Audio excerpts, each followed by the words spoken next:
আসসালামু আলাইকুম। I am Yasin Arafat. আজকে আসলে আমি যে ব্যাপারটা যে বিষয়টা নিয়ে আসলে সর্বপ্রথম আলোচনা করব সেটা আসলে আপনাদের সরলরেখা। তো সরলরেখা আসলে কি, কেন শিখবো, এই ব্যাপারটা নিয়ে আসলে আমি আলোচনা করব।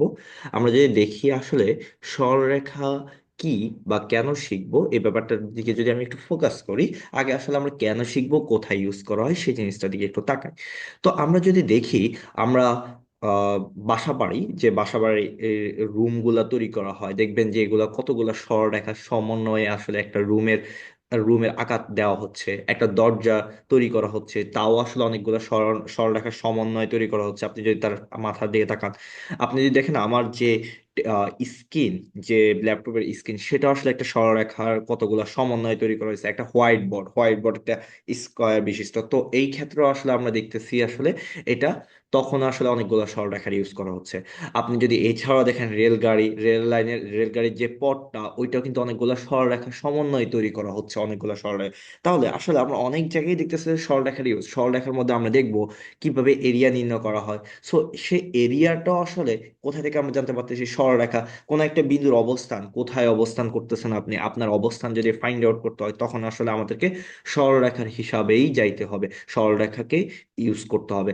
দেন আমরা যদি দেখি, আমরা অন্তবিভক্ত বহির্বিভক্ত শিখবো সরলরেখা, তাও কোথায় ইউজ করতেছে যারা সিভিল ইঞ্জিনিয়ার, তারা যখন বিল্ডিং তৈরি করতেছে, তখন কোন ডিস্টেন্স থেকে কোন ডিস্টেন্সে একটা দেওয়াল দাঁড় করাবে, রুমগুলোকে সেপারেট করবে, তখন আসলে কিন্তু আমরা অন্তবিভক্তর মাধ্যমে ওই অবস্থানটা নির্ণয় করা লাগে। সো আলটিমেটলি আসলে আমরা দেখতে পারতেছি সরলরেখা সবচেয়ে বেশি ইউজ করা হচ্ছে। যেমন আগের কালে ভূমির পরিমাপ করতে সরলরেখা ইউজ করা হতো, বিভিন্ন অর্থবিদরা হচ্ছে যে সরলরেখাগুলো ইউজ করতো। এছাড়া যারা ইঞ্জিনিয়ার, তারা আসলে সরলরেখার ইউজ করায় গবেষণার ক্ষেত্রে, বিভিন্ন গবেষণার ক্ষেত্রে। তো সর্বপ্রথম যে সরলরেখার যে ব্যক্তি ধারণা দেন তার নাম হচ্ছে ইউক্লিড। আসলে এরপরে আসলে আমরা দেখবো যে আসলে সরলরেখা ব্যাপারটা আসলে কি। তো আমরা যদি বইয়ের ভাষায় দেখি, একটা বিন্দু সেট দ্বারা সৃষ্ট সঞ্চালন পথের দিক পরিবর্তন না করলে সেই পথটাকে কি বলতেছি, সঞ্চালন পথ। সঞ্চালন পথ মানে কি হচ্ছে, যে পথ দিয়ে সে হাঁটবে সেই পথটাকে কি বলতেছি, সঞ্চালন পথ। তো একটা বিন্দু যদি এমন হয় যে পথ, এমন একটা পথ দিয়ে আসতেছে তার ডিরেকশনের কোনো পরিবর্তন না করে, তখন ওই বিন্দুগুলো সবগুলো যোগফল যে রেখাটা তৈরি করবে সেটাকে আসলে আমরা সরলরেখা বলতেছি। আচ্ছা, সরলরেখার মেইনলি যখন ধারণাটা আসছিল, সেটা তার আগে যে ধারণাটা আসছিল বিন্দু স্থানাঙ্ক নির্ণয় করার ক্ষেত্রে, যে একটা বিন্দু কিভাবে আমরা তার স্থানাঙ্ক নির্ণয় করবো। যে এই কারণে আমাদের হায়ার ম্যাথের সর্বপ্রথম হচ্ছে যে আমাদেরকে ক্লাস 9-10 যে হায়ার ম্যাথটা আমরা পাইছিলাম, সেখানে একটা অধ্যায়ের নাম ছিল স্থানাঙ্ক জ্যামিতি। তার রিজন ছিল আসলে আমাদেরকে ওখানে ফাইন্ড আউট করানোর চেষ্টা করছিল একটা বিন্দুর অবস্থান কিভাবে আমরা জ্যামিতিক আকারে নির্ণয় করব। তো আমরা যদি দেখি যে সেই ক্ষেত্রে আসলে আমরা বিন্দুর একটা অবস্থান যদি জিজ্ঞেস করি, ওকে আমার অবস্থান কোথায়, আপনি বলবেন যে এই জায়গায়, কিন্তু আমি তারপর আরেকটা কোশ্চেন অ্যাড করে দিব। তারপর আপনি হয়তোবা আরেকটা অ্যান্সার দিবেন, আমি আরেকটা কোশ্চেন অ্যাড করে দিব। দ্যাট মিনস আপনাকে যখন আমাকে বারবার বলতে হচ্ছে আপনি কোথায়, তখন আসলে আপনি অ্যাকুরেট অ্যান্সার দিতে পারছেন না। কারণ রিজন হচ্ছে, আপনি আপনার অবস্থান কারো সাপেক্ষে বলতেছেন না। আপনি যদি কারো সাপেক্ষে, যদি আমি যদি বলি আমি কোথায়, আমি যদি বলি আমি মদিনা মার্কেট, এখন সে জিজ্ঞেস করবে মদিনা মার্কেট কোথায়, তো আপনি বলবেন সিলেটের মদিনা মার্কেট। এই যে সিলেটের মদিনা মার্কেট, তাহলে সিলেটকে আপনি সাপেক্ষ করে দিচ্ছেন। তাহলে আমরা বলতেছি কোনো বিন্দুর অবস্থান নির্ণয় করার জন্য কারো না কারো সাপেক্ষে বলতে হচ্ছে। তো আলটিমেটলি আমি যে কারো সাপেক্ষে সবসময় বললে আমি চিনবো এমন কোনো কথা নেই। তো এই জন্য আসলে রেনে দেকার্ত কার্তেশীয় উনি আসলে বললো যে ওকে ঠিক আছে, আমরা একটা কাজ করতে পারি। আমরা কি করতে পারি, আমরা এরকম একটা ওয়েট মিনিট, তিনি বলতেছেন আসলে আমরা দুইটা সরলরেখা নিতে পারি, এরকম একটা সরলরেখা নিতে পারি।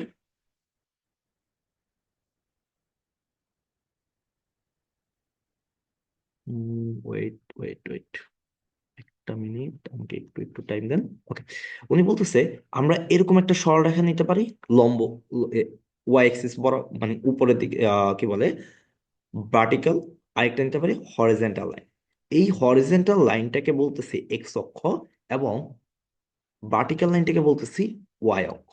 এরা পরস্পর যে বিন্দুতে ছেদ করবে লম্বভাবে, এরা পরস্পর লম্বভাবে যে বিন্দুতে ছেদ করবে, সেটাকে আমরা বলতেছি মূল বিন্দু, যেটাকে আমরা জিরো জিরো দ্বারা প্রকাশ করতেছি। এটা অনেকগুলা নাম আছে। মূল বিন্দু, কেউ মূল বিন্দু নাম দিচ্ছে, কেউ এর নাম দিচ্ছে পোল, কেউ আবার এর নাম দিচ্ছে মেরু। তো বলতেছে এই যে পরস্পর লম্বভাবে ছেদকৃত যে দুইটা রেখা তৈরি হইলে এটা অসীম পর্যন্ত বিস্তৃত। তো এই পরস্পর লম্বভাবে ছেদকৃত অংশের যে ছেদবিন্দু এটাকে বলা হয় মূল বিন্দু। এখন মূল বিন্দুর সাপেক্ষে আপনি এই যে কোনো বিন্দুকে আপনি প্রকাশ করতে পারেন, এবং এই স্থানাঙ্ক ব্যবস্থাকে বলতেছে আয়াতাকার কার্তেশীয় স্থানাঙ্ক। আয়াতাকার কার্তেশীয় স্থানাঙ্ক। এখন কথা হচ্ছে আয়াতাকার কার্তেশীয় স্থানাঙ্ক ব্যবস্থা কেন দিল? আচ্ছা, আমরা বুঝলাম স্থানাঙ্ক ব্যবস্থা কেন দেওয়া হলো। কারণ হচ্ছে যে এই এক্সিসের সাপেক্ষে এই স্থানাঙ্ক সাপেক্ষে আমরা কোনো বিন্দুর অবস্থান নির্ণয় করতেছি, কোনো স্থানাঙ্কের অবস্থান নির্ণয় করতেছি, এই জন্য এটাকে বলা হয় স্থানাঙ্ক ব্যবস্থা।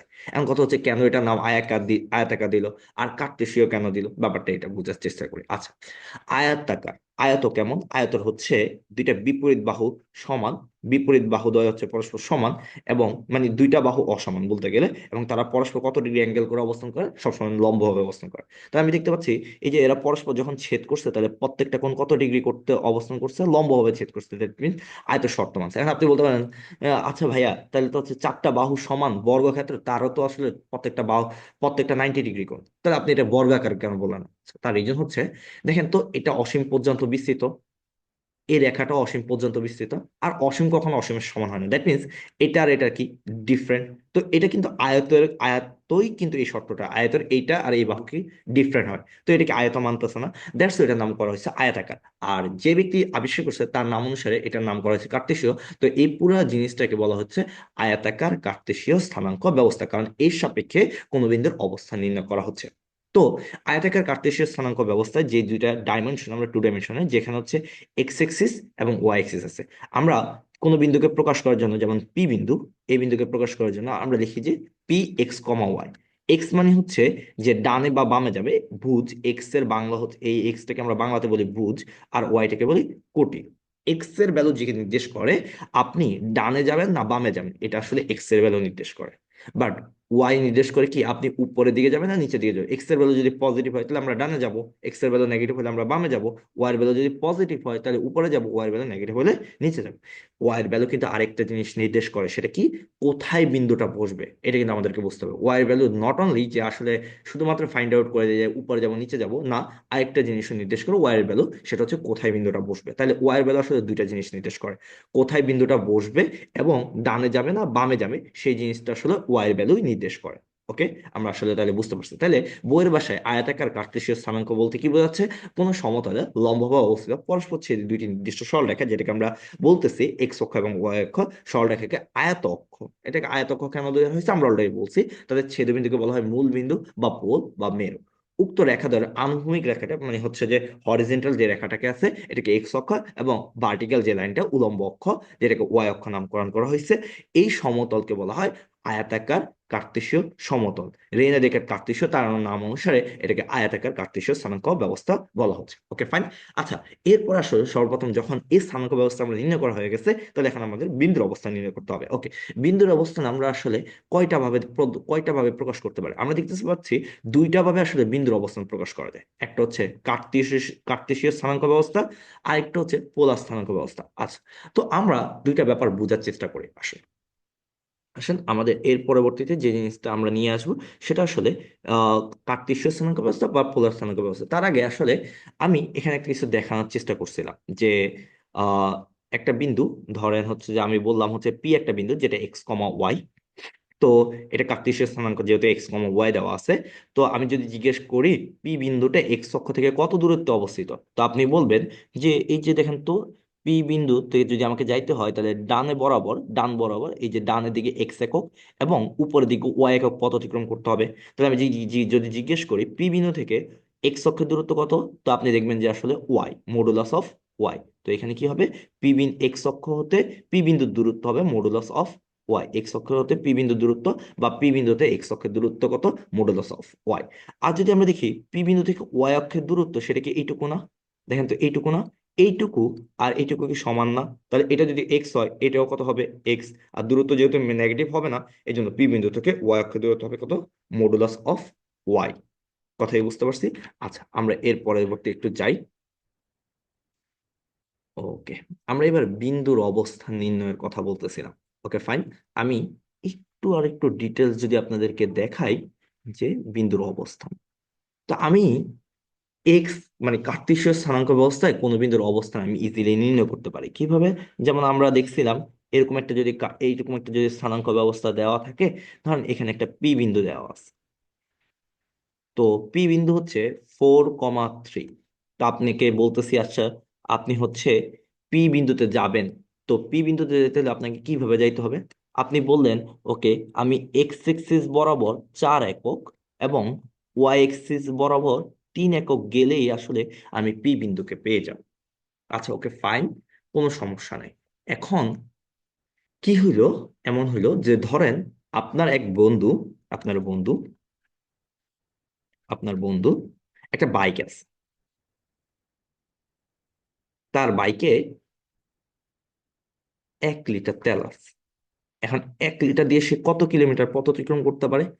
সর্বোচ্চ ধরেন 5 কিলোমিটার পথ অতিক্রম করতে পারে। ঠিক আছে। এখন কথা হচ্ছে, সে যদি কার্টেসীয় স্থানাঙ্ক ব্যবস্থা বরাবর যদি তাকে যাইতে হয়, সে কিভাবে যাবে? সে এইদিকে 4 কিলোমিটার পথ অতিক্রম করবে, এক্স এক্সিস বরাবর 4 কিলোমিটার পথ অতিক্রম করবে, এবং ওয়াই এক্সিস বরাবর 1 কিলোমিটার পথ অতিক্রম করলেই আসলে তার বাইকের তেল শেষ হয়ে যাবে। এখন প্রবলেম হচ্ছে, তার জিএফ মানে গার্লফ্রেন্ড এখানে দাঁড়ায় আছে, এবং এখানে একটা পাম্প আছে, পেট্রোল পাম্প আছে। তো সেখানে ওয়েট করতেছে তার জন্য। এখন কথা হচ্ছে, সে যদি বাইক নিয়ে বের হয়, তখন দেখতেছে, যদি সে এই ব্যবস্থা অনুসারে সে যাইতে চায়, ডানে 4 কিলোমিটার, আর তারপরে আছে 1 কিলোমিটার গেলে তার বাইকের তেল শেষ হয়ে যাবে। এরপরে বাইকটাকে ঠেলে ঠেলে তার গার্লফ্রেন্ডের কাছে যেতে হবে। আর তার মাঝে তার গার্লফ্রেন্ড ওয়েট করতে করতে অনেক সময় চলে যাবে, যার কারণে পরবর্তীতে তাদের ব্রেকআপ হয়ে যাওয়ার সম্ভাবনা। কেন? কারণ তার বন্ধু, ওই বন্ধুটা হচ্ছে প্রত্যেক দিন হচ্ছে তার গার্লফ্রেন্ডকে দাঁড় করে রাখে। তো বলছে আজকে যদি লেট করো, তাহলে আজকে হচ্ছে কি আমাদের শেষ, আমাদের সবকিছু শেষ। তো তা তার বন্ধু হচ্ছে যে কার্তেশীয় কি করলো? আচ্ছা ঠিক আছে, আমি একটা কাজ করি, আমি আমার আরেক বন্ধু আছে যেটার নাম হচ্ছে পোলা, তার কাছে গেল, তার থেকে একটা সাজেশন নিয়ে বললো যে, আচ্ছা তুই কেন এত চিন্তা করতেছিস, তুই একটা কাজ কর, শর্টকাট রাস্তা খোঁজ। তো শর্টকাট রাস্তা কি? শর্টকাট রাস্তা হচ্ছে মূল বিন্দু থেকে ঠিক সোজা এখান দিয়ে একটা সরলরেখা আছে, যদি তোর গার্লফ্রেন্ডের কাছে যেতে চাস। আচ্ছা ঠিক আছে, গেলাম, কিন্তু আমার সমাধান কি হবে? তখন আমরা এখানে দেখতে পাচ্ছি যে একটা সমকোণী ত্রিভুজ তৈরি হয়ে গেছে। আরে সমকোণী ত্রিভুজ হলে কি কি সুবিধা? আরে পিথাগোরাস এসে চলে আসে। পিথাগোরাস কি বলতেছে? আরে পিথাগোরাস বলতেছে, অতিভুজ ইকুয়াল ভূমি স্কোয়ার প্লাস লম্ব স্কোয়ার। আরে সেরা, তাহলে কত চলে আসতো? 5 কিলোমিটার। আরে 5 কিলোমিটার চলে আসছে, এই তো আমার সমাধান চলে আসছে। আসলে ব্যাপারটা এরকম, যে আসলে আপনাকে যে কোনো একটা নির্দিষ্ট কোণ করে নির্দিষ্ট দূরত্ব অতিক্রম করতে হবে। নির্দিষ্ট কোণ করে নির্দিষ্ট যে দূরত্বটাকে প্রকাশ করা হয়, এটাকে আসলে পোলার স্থানাঙ্ক দ্বারা প্রকাশ করা হয়। পোলার স্থানাঙ্ক যেটা হচ্ছে আর কমা থিটা দ্বারা নির্দিষ্ট যে দূরত্বটাকে, এইটাকে বলতেছি আমরা কি? পোলার স্থানাঙ্ক। মূল বিন্দু থেকে ওই পি বিন্দুর দূরত্ব। আর নির্দিষ্ট কোণ, আপনি যে কোনো কোণ করে যেতে হবে না। ধরেন এটা যদি 30 ডিগ্রি হয়, আপনি দেখলেন 60 ডিগ্রি কোণ করে গেলেন, 60 ডিগ্রি কোণ করে 5 কিলোমিটার পথ অতিক্রম করতে, তাহলে কি আপনি আপনার জায়গায় পৌঁছেছেন? না। তাহলে মাথায় রাখতে হবে।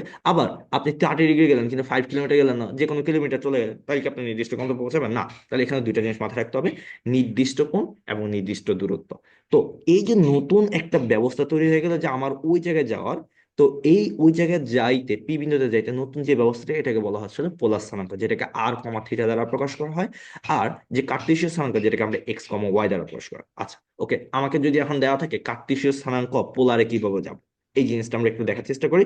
আবার সিমিলার, আমাদের যদি পোলার দেওয়া থাকে কার্টেসিয়াতে কিভাবে যাবো, সেই জিনিসটা একটু দেখার চেষ্টা করি। আচ্ছা, ওকে, আমরা যদি এখানে দেখি, এখানে আমাদের যেটা দেওয়া আছে, বাচ্চা কাচ্চা নাম্বার 2, সেটা আসলে কি? কার্টেসীয় থেকে পোলারে যাওয়া হয়। আমাকে কার্টেসীয় স্থানাঙ্ক দেওয়া থাকবে এক্স কমা ওয়াই, এক্স এবং ওয়াই। আমাকে বের করতে হবে আর কমা থিটা। তো আমরা মাত্রই দেখছিলাম, এক্স কমা ওয়াই দেওয়া থাকলে, দেখেন তো, এটা একটা সমকোণী ত্রিভুজ তৈরি হয়ে যাচ্ছে। তখন আমাদের আর বের করতে গেলে কি করতে পারি? √X square plus y square.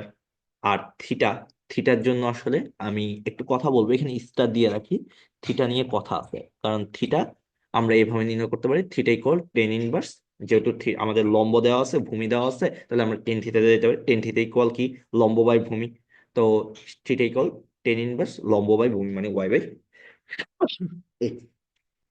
ওকে, কিন্তু আমরা এখানে মডুলাস ইউজ করছি। মডুলাস ইউজ করছি এই জন্য কারণ আমাদেরকে অবশ্য বিন্দুটা কোথায় অবস্থান করতেছি সেটা হিসাব করতে হবে, এবং অলওয়েজ অ্যাঙ্গেলটা কার সাথে হিসাব করতে হবে, এক্স অক্ষের ধনাত্মক দিকের সাথে যে কোণটা উৎপন্ন করে সেই কোণটাই আসলে আমার থিটা, সেটা বের করতে হবে। যদি আমি দেখি ফার্স্ট কোয়াড্রেন্টে, তখন দেখেন তো ফার্স্ট কোয়াড্রেন্টে হলে এক্স ও পজিটিভ ওয়াই পজিটিভ, তখন যে থিটাটা আসবে সেটা directly tan inverse y by x. কিন্তু সেকেন্ড কোয়াড্রেন্টে হইলে দেখেন তো আমরা যে থিটাটা বের করবো সেটা কিন্তু আসলে এইটুকু, এইটুকু থিটা, এইটা থিটা বের হবে। কিন্তু আমার মূলত লাগবে এই লালটুকু অংশ, লালটুকু অংশ। ঠিক আছে, তো আমি যদি পুরাটা দেখি তো আমার কত 180 ডিগ্রি বা পাই, সেখান থেকে যদি আমি এই থিটাটা বিয়োগ করে দিই তাহলে কি আমার মূল থিটাটা চলে আসবে না? তাহলে আমার এই থিটা প্রাইমটাকে যদি আমি বিয়োগ করে দিই, মানে হচ্ছে theta equal pi minus tan inverse y by x, তাহলে কি আমি এটা পেয়ে যাবো না? ওকে, দেখেন দেখেন তো, যদি থার্ড কোয়াড্রেন্ট হয় এক্স এর ভ্যালু নেগেটিভ, ওয়াই এর ভ্যালু নেগেটিভ, তো আপনি যখন বের করবেন tan inverse y by x, তখন আসলে আপনার মূলত অ্যাঙ্গেল বের হবে এইটা। তো এটা হচ্ছে আপনার tan inverse y by x এর ভ্যালু। কিন্তু আপনাকে জানতে হবে এক্স অক্ষের ধনাত্মক দিকের সাথে কত কোণ উৎপন্ন করছে, এটা বের করতে হবে। তাহলে দেখেন তো, আপনি এই ক্ষেত্রে অ্যান্সারটা হবে, দেখেন তো এইটুকু হচ্ছে কত, এইটুকু হচ্ছে পাই, এইটুকু পাই, পাইয়ের সাথে থিটা যোগ করলে তো আপনার অ্যান্সার চলে আসবে। এই জন্য এই থার্ড কোয়াড্রেন্টে অ্যান্সার হলে কত হবে, pi plus tan inverse y by x. ঠিক আছে, যদি ফোর্থ কোয়াড্রেন্টে অবস্থিত হয় তখন দেখেন তো x positive but y negative, তখন আপনি tan inverse y by modulus of y by x বের করলে আপনার থিটা বের হবে এতটুকু। এন্ড দেখেন তো পুরাটা কত, 2 পাই, সেখান থেকে যদি আমি এটা বিয়োগ করে দিই, তাহলে এই থিটাটা বিয়োগ করি, মানে tan inverse y by x বিয়োগ করে দিই, তাহলে আমার থিটাটা পেয়ে যাবো। আচ্ছা স্যার, এর আগে আমি আরেকটু কথা বলে নিই। আমরা যদি, আমরা জানি হচ্ছে ঘড়ির কাঁটার দিকে যদি ঘুরি তাহলে আমাদের অ্যাঙ্গেলটা হবে নেগেটিভ, আর ঘড়ির কাঁটার দিকে বিপরীত দিকে ঘুরলে আমরা পাবো পজিটিভ, মানে অ্যান্টি ক্লকওয়াইজ গুলো পজিটিভ আর ক্লকওয়াইজ গুলো নেগেটিভ অ্যান্সার আসবে। ওকে ফাইন, তাহলে কি সুবিধা হলো এখানে আসলে থার্ড কোয়াড্রেন্ট এবং ফোর্থ কোয়াড্রেন্টের জন্য অ্যান্সারটা আরেক রকম হইতে পারে। যেমন থার্ড কোয়াড্রেন্টের জন্য এতটুকু কত, এতটুকু হচ্ছে tan inverse y by x. আপনি যদি এইদিকে ঘুরেন, এইদিকে ঘুরলেও কিন্তু আপনার অ্যাঙ্গেলটা কিন্তু নেগেটিভ ঘুরতেছেন। তো নেগেটিভ ঘুরলে আসলে আপনি দেখেন তো এখান থেকে এই পর্যন্ত আপনি যদি ঘুরেন 2 পাই পথ, সরি মাইনাস পাই পথ অতিক্রম করবেন, এরপর আপনাকে কোথায় আসতে হবে, আর একটু পিছনে আসতে হবে। তাহলে থিটাটা যোগ করেন, থিটা মানে হচ্ছে কত, tan inverse y by modulus of y by x. তাহলে আপনি আসলে এইটার এই যে থার্ড কোয়াড্রেন্টের অ্যান্সার এটাও লিখতে পারেন। ঠিক আছে, আর ফোর্থ কোয়াড্রেন্টের অ্যান্সার দেখেন তো, এখান থেকে এই পর্যন্ত থিটা চলে আসলে হয়, তাহলে এটার অ্যান্সার আরেকটা হইতে পারে or minus tan inverse modulus of y by x, এটা আপনি অ্যান্সার হিসেবে লিখতে পারেন। তাহলে আপনি আসলে এখানে থিটাটা খুবই বেশি ইম্পর্টেন্ট, এই জন্য পরীক্ষায় পোলার টু কার্টেসীয় টু পোলার অনেক বেশি আসে, যেখানে থিটা জানাটা সবচেয়ে বেশি ইম্পর্টেন্ট, এবং আপনাকে এখানে মাথায় রাখতে হবে বিন্দুটা কোথায় অবস্থান, ওর উপর ভিত্তি করে আসলে থিটাটা নির্ণয় করা হবে। ঠিক আছে, ক্লিয়ার আশা করি। আচ্ছা, আমরা এখানে অনেকগুলো প্রবলেম নিয়ে আসবো, এরপরে দেখবো যে আসলে এখানে কি টাইপের প্রবলেম গুলো আমাদের সামনে আসতে পারে, আমরা দেখবো। আচ্ছা এখন দেখেন তো, পোলার টু কার্টেসীয়, পোলার টু কার্টেসীয় মানে কি, আপনাকে আর কমা থিটা দেওয়া থাকবে, আর কমা থিটা দেওয়া থাকবে, আপনি ওখান থেকে কি বের করবেন, আর কমা থিটা দেওয়া থাকবে ওখান থেকে আপনি কি বের করবেন, আপনি বের করবেন হচ্ছে এক্স কমা ওয়াই। ঠিক আছে, তো আর অতিভুজ দেওয়া আছে, থিটা দেওয়া আছে, তাহলে আপনি কি লম্ব বের করতে পারবেন না? লম্ব ইকুয়াল কি, সাইন থিটা। তাহলে আমরা জানি সাইন থিটা ইকুয়াল হচ্ছে লম্ব, লম্ব হচ্ছে আমার ওয়াই, লম্ব হচ্ছে আমার ওয়াই, লম্ব হচ্ছে আমার ওয়াই, এবং হচ্ছে যে অতিভুজ হচ্ছে আমার আর, সুতরাং ওয়াই ইকুয়াল আর সাইন থিটা। এবং দেখেন তো, এটা ভূমি বের করতে হবে, অতিভুজ দেওয়া আছে, তাহলে আমরা লিখতে পারি ভূমি এবং অতিভুজ সম্পর্কিত সূত্র হচ্ছে cos theta, cos theta equal হচ্ছে ভূমি বাই অতিভুজ, সুতরাং ভূমি ইকুয়াল হচ্ছে আর কস থিটা। তাহলে আর কমা থিটা দেওয়া থাকলে এক্স কমা ওয়াই কি বের করা যাবে না? ওকে ফাইন, তাহলে আমরা এগুলো খুব সহজে পারবো। আশা করি আমরা একটা প্রবলেম নিলে আসলে আমাদের আরো ব্যাপারটা ক্লিয়ার হবে, তাই না? ওকে, আমরা একটু দেখি কি প্রবলেম নেওয়া যায়। যেমন এখানে একটা প্রবলেম দেওয়া আছে, যদিও এটা একটা অনেক জটিল একটা প্রবলেম। আমি জটিল প্রবলেমের আগে একটু সহজ প্রবলেমের দিকে আপনাদেরকে দেখানোর চেষ্টা করি।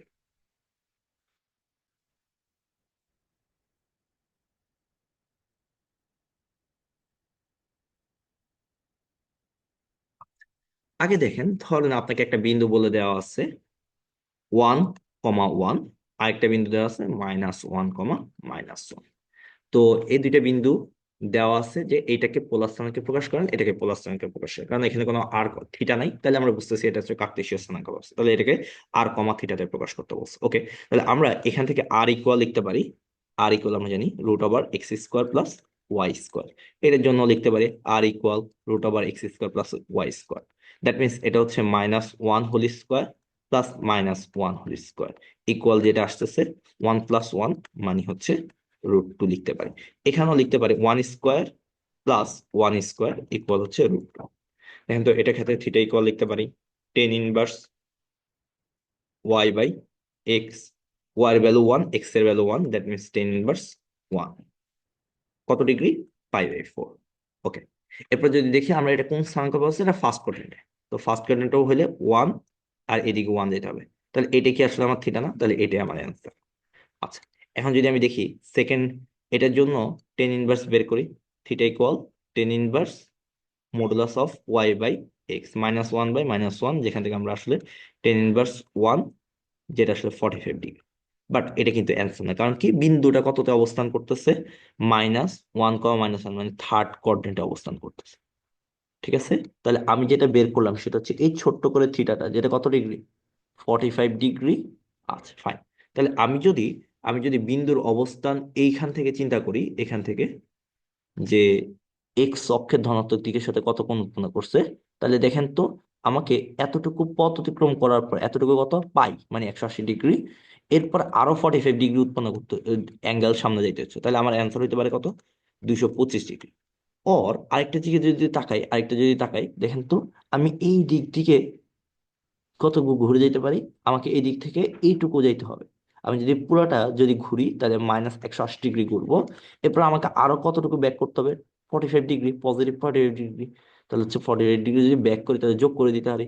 তাহলে যোগ করে দিলে আমার যেটা আসে -135 ডিগ্রি। তাহলে এটার অ্যান্সার -135 ডিগ্রি হতে পারে, 225 ডিগ্রিও হতে পারে। ওকে, সো এইভাবে আসলে আমরা আস্তে আস্তে আমরা আসলে এই প্রবলেম গুলো দেখতে পারি। আচ্ছা, এখানে খুবই সুন্দর একটা ম্যাথ আসছে, যে ম্যাথটা আসলে আপনাদের কোথায় আসছে আপনারা পাইছে, এটা পাবেন হচ্ছে যে আপনারা কোনো একটা বুয়েট কুয়েট চুয়েট রেট এদের গুচ্ছ পরীক্ষায় এই কোশ্চেনটা আসছে। খুবই সুন্দর কোশ্চেন এবং খুবই মজাদার কোশ্চেন।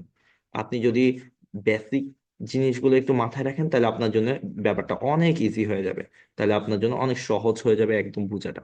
আচ্ছা, আমি যদি দেখি ওপি ঘড়ির কাঁটার দিকে π/6 কোণে ঘুরতে নতুন স্থানাঙ্কের অবস্থান হইল কত? ওকিউ। আচ্ছা, ওপি স্থানাঙ্ক বলে দিছে। ওপি স্থানাঙ্ক কত? -1, তো আমি ধরে নিচ্ছি এটা হচ্ছে আমার পি বিন্দু স্থানাঙ্ক, যেটা হচ্ছে -1, -1। আচ্ছা ওকে, এটা আমার ও বিন্দু। তাহলে কিউ বিন্দু স্থানাঙ্ক বের করতে বলছে ঘড়ির কাঁটার দিকে। আচ্ছা ওকে ফাইন, এটা ধরে নিচ্ছি ঘড়ির কাঁটার দিকে। তাহলে পি বিন্দু থেকে আমি যদি 30 ডিগ্রি কোণে ঘড়ির কাঁটা কোন দিকে ঘুরে? এদিক থেকে এদিকে। তাহলে আমাকে বলতেছে ক্লকওয়াইজ যদি আমি ঘুরি কত ডিগ্রি? এখান থেকে 30 ডিগ্রি কোণ ঘুরে যায়, π/6 কোণ ঘুরে যায়। তাহলে আমি কিউ বিন্দুকে পাই। কথা কি বুঝতে পারছি? কিউ বিন্দুর স্থানাঙ্ক পোলার স্থানাঙ্কে প্রকাশ করে। আচ্ছা তাহলে আগে আমরা কি করব? আগে আমরা ফার্স্ট অফ অল আমাদের যে কাজটা হচ্ছে পি বিন্দু স্থানাঙ্কটাকে পোলারে প্রকাশ করব। পি বিন্দু স্থানাঙ্ককে পোলারে প্রকাশ করব। তো আমরা কিছুক্ষণ আগে বের করার চেষ্টা করছিলাম যে পি বিন্দু স্থানাঙ্ক পোলারে কিভাবে আসে। পোলারে এই পি বিন্দু স্থানাঙ্ক আর ইকুয়াল কত চলে আসে? √2। এবং থিটা ইকুয়াল আসে হচ্ছে যে 180 + 45, যেটা আসলে পরবর্তী 225 আসছে। আচ্ছা, তাহলে আমাকে বলতেছে আমি যদি ঘড়ির কাঁটার দিকে 30 ডিগ্রি কোণ ঘুরে যাই তাহলে আমি কিউ কে পাবো। দেখেন তো ঘুরে গেলে আর এর কোনো চেঞ্জ হবে কিনা? না, আর এর চেঞ্জ হবে না। তাহলে কিউ বিন্দু আর এর মান কিন্তু √2। থিটার ভ্যালু কত? থিটার ভ্যালু আসলে এতটুকু, এই পুরাটাই হচ্ছে কত ডিগ্রি? 225 ডিগ্রি। আমি কতটুকু ব্যাক করছি? 30 ডিগ্রি। তাহলে এইটুকু কত ডিগ্রি হবে আমরা কি বের করতে পারবো না? এইটুকু, সেটা হচ্ছে কত? 225 মাইনাস 30 ইকুয়াল কত আসে? ইকুয়াল আসে 195 ডিগ্রি। তাহলে এই এই কিউবিনের স্থানাঙ্ক হচ্ছে 2√2, 195 ডিগ্রি। এটা আসলে আমাদের কিউ বিন্দু স্থানাঙ্কের অ্যান্সার। আমরা মাথায় রাখবো যদি অ্যাঙ্গেল ঘুরি, যদি অ্যাঙ্গেল রোটেট করি, ঘুরলে কি চেঞ্জ হবে? থিটা চেঞ্জ হবে, আর এর কোনো চেঞ্জ হবে না। যদি উপরে বা নিচে যাই তখন আর এর চেঞ্জ হবে। যদি দেখি যে ক্লকওয়াইজ ঘুরছি তাহলে কি করে দিব? বিয়োগ করে দিব। যদি অ্যান্টি ক্লকওয়াইজ ঘুরি তাহলে যোগ করব। ঠিক আছে। আর যদি উপরে বাহিরের দিকে যায়, বাহিরে গেলে হচ্ছে আর এর মান বৃদ্ধি পাবে, যদি ভিতরে ইন করি আর এর মান হ্রাস পাবে। ঠিক আছে। Thank you. আশা করি আমরা পোলার টু কার্টেসীয়, প্রথমে আমরা সরলরেখা কি এই ব্যাপারটা বোঝার চেষ্টা করছি, সরলরেখার উৎপত্তি কোথায়, কেন এটার নাম আয়তাকার কার্টেসীয় স্থানাঙ্ক ব্যবস্থা দেওয়া হয়েছে, কেন সরলরেখা শিখবো। দেন আমরা দেখছিলাম যে আসলে যে দুইটা স্থানাঙ্ক ব্যবস্থা একটা বিন্দুকে প্রকাশ করা। দেন আমরা কিছু প্রবলেম দেখছি। ওকে। আশা করি সবাই আসলে কথাগুলো ক্লিয়ার। আশা করি আমরা নেক্সট নেক্সট কোনো ভিডিওতে আসলে নেক্সট কোনো টপিকস নিয়ে, ছোট্ট একটা টপিকস নিয়ে আমরা আলোচনা করব। আমরা আসলে ফাইন্ড আউট করার চেষ্টা করব একদম খুব বেসিক যে আসলে কেন আমরা এটা করব, এইভাবে কেন হবে, ব্যাপারগুলো রিয়েলাইজ করার চেষ্টা করব। বুঝতে পারছি। থ্যাংক ইউ, অসংখ্য ধন্যবাদ সবাইকে। আসসালামু আলাইকুম।